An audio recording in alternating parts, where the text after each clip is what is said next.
আসসালামু আলাইকুম। Top news 24 এর সর্বশেষ সংবাদে আপনাকে স্বাগতম। সংবাদের শুরুতেই জানিয়ে দেব শিরোনাম। অবশেষে খোঁজ মিলল মোস্ট ওয়ান্টেড জিয়ার। এতক্ষণ শুনলেন সংবাদ শিরোনাম। বিস্তারিত খবর জানতে চ্যানেলটি সাবস্ক্রাইব করে সম্পূর্ণ ভিডিওটি দেখতে থাকুন। দীর্ঘ 14 বছর পর খোঁজ মিলেছে মেজর জিয়ার। 3 মামলায় ফাঁসির দণ্ড এবং 7 মামলার আসামি তিনি। নাম রয়েছে জঙ্গির খাতায়। সম্প্রতি মামলা ও জঙ্গির খাতা থেকে নাম মোছাতে আইন ও স্বরাষ্ট্র মন্ত্রণালয়ে আবেদন করেছেন মেজর সৈয়দ জিয়াউল হক। বাংলাদেশের সেনাবাহিনীর চাকরিচ্যুত হয়েছিলেন শেখ হাসিনা সরকারের আমলে। এরপর থেকে বিভিন্ন মামলায় নাম উঠতে থাকে তার। সাবেক সেনা কর্মকর্তার দাবি, ফ্যাসিবাদ ও ভারতবিরোধী হওয়ায় শেখ হাসিনা সরকার তাকে জঙ্গির নাটক সাজিয়েছিলেন। পুলিশের খাতায় তিনি এক মোস্ট ওয়ান্টেড জঙ্গি। বিভিন্ন মিথ্যা মামলায় তাকে ফাঁসানোর চেষ্টা করেছিল। গত 29শে ডিসেম্বর আইন মন্ত্রণালয়ে নিজের মামলা প্রত্যাহারের আবেদন করেন মেজর জিয়া। এছাড়া মোস্ট ওয়ান্টেডের তালিকা থেকে নাম প্রত্যাহার করতে যুক্তরাষ্ট্র মন্ত্রণালয়েও আবেদন করেছেন। এই দুই মন্ত্রণালয়ে জমা হওয়া আবেদনের সূত্র ধরে কথা হয় মেজর জিয়ার আইনজীবীর সঙ্গে। নিশ্চিত করেছেন মেজর জিয়া আবেদন করছেন। এ সময় আইনজীবী ব্যারিস্টার এম সারওয়ার হোসেন বলেন, জিয়া নিজে আমাকে মেসেঞ্জারে ফোন করেছি। বলেছেন যে মামলাগুলো হয়েছে এগুলো সব মিথ্যা।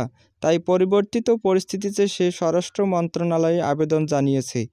সঙ্গে তার ব্যাপারে যে 20 লাখ টাকা পুরস্কার ঘোষণা করা হয়েছে সেটাও প্রত্যাহারের জন্য আবেদন করেছেন।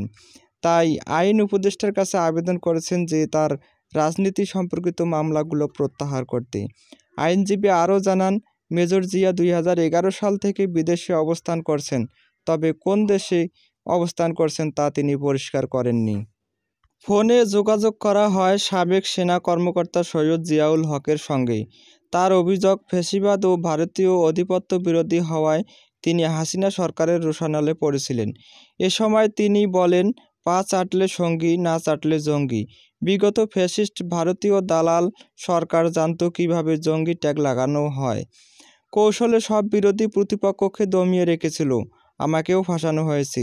লোকজনকে বাধ্য করে চার্জশিটে আমার নাম যুক্ত করা হয়েছে।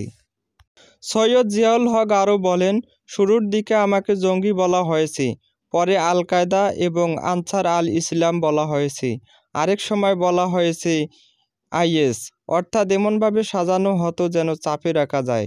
বিগত সরকার কখনো আনসার উল্লাহ, কখনো আইএস, আল কায়দা সদস্য হিসাবে দেখিয়েছে তাকে।